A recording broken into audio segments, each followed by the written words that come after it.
नमस्कार बच्चों, कैसे हैं आप। हमने आपसे वादा किया था कि अगली कक्षा में हम आपको पाठ 7 टिपटिपुआ की आगे की कहानी सुनाएंगे।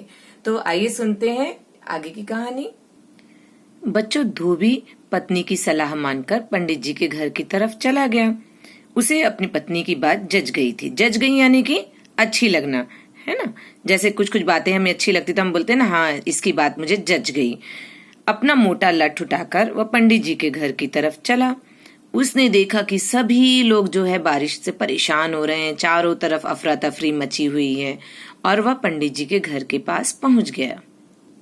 देखा तो पंडित जी भी परेशान थे, क्योंकि उनके घर में भी बारिश का पानी जमा हो गया था और वह उसे उलीच उलीच कर फेंक रहे थे। उलीच उलीच कर फेंकना यानी कि हाथ में चुल्लू में भर भर के उठा के फेंकना या किसी बर्तन में उठाकर फेंकना, है ना। धोबी ने बेसब्री से पूछा, महाराज मेरा गधा सुबह से नहीं मिल रहा है, जरा पोथी बाँच कर बताइए तो वह कहाँ है। पोथी बच्चों, पंडित जी के पास एक बुक होती है ना, जिसमें देखकर वो सारी चीजें बताते हैं कि आज कौन सी दिनांक है, कौन सी तिथि है। तो इसी तरीके की पोथी उनके पास थी। तो उन्होंने कहा कि पोथी बाँच कर बताइए कि मेरा गधा कहाँ चला गया। पंडित जी तो सुबह से परेशान हो गए थे, पानी उलीचते उलीचते और थक गए थे। उन्हें बड़ा गुस्सा आया और झुंझला पड़े धोबी के ऊपर। बोले, मेरी पोथी में तेरे गधे का पता लिखा है क्या? जो जा कहीं कड़ई पोखर में जाकर देख, कहीं पड़ा होगा तेरा गधा। यहाँ पर तेरा गधा नहीं है। इस तरह से कहकर पंडित जी ने उसे वहां से भगा दिया। पंडित जी की बात मानकर धोबी अपने गधे को ढूंढने के लिए आगे चल दिया। वह एक तालाब के पास पहुंचा। अब किस्मत का मारा बेचारा बाघ वहीं पर तालाब के किनारे छिपकर बैठा हुआ था। फिर क्या था? धोबी अपने गधे को ढूंढने लगा। अब यह बाघ बेचारा डर के मारे वहीं बैठा हुआ था और धोबी को लगा कि यह बाघ ही उसका गधा है। बस उसने आओ देखा न ताओ, यानी बिना वक्त गवाए उसने तुरंत अपना मोटा सा जो लठ था उससे पीटने लगा बाघ को। अब धोबी तो अपना गधा समझकर उसे पीट रहा था, उसे नहीं मालूम था कि वह बाघ है। बाघ बेचारा यह सोचकर कि यही टिपटिपवा है, इसलिए वह भी कुछ भी चूंचा कुछ भी नहीं कर रहा था, चुपचाप मार खाए जा रहा था।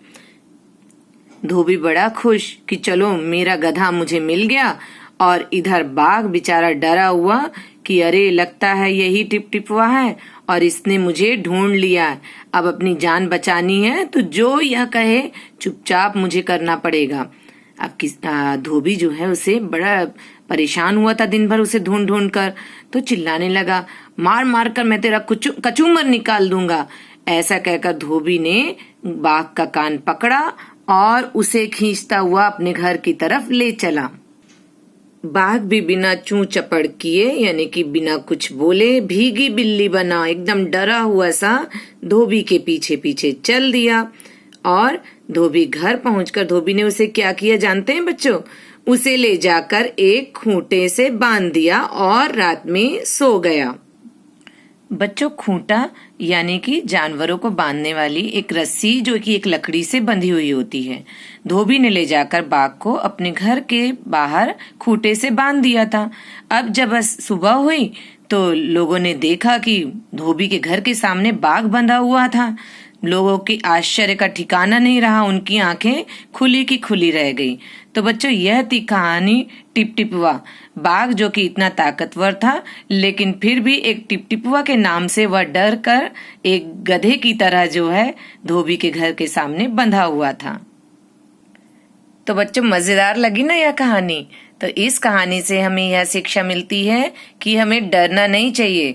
जब हमारे अंदर डर आ जाता है तो हमारे सोचने समझने की शक्ति खत्म हो जाती है और हम फिर आगे मुसीबत में फंस सकते हैं। तो इस तरीके से इस कहानी को अब हम खत्म करते हैं। अगले पाठ को हम फिर से पढ़ेंगे। तब तक के लिए धन्यवाद।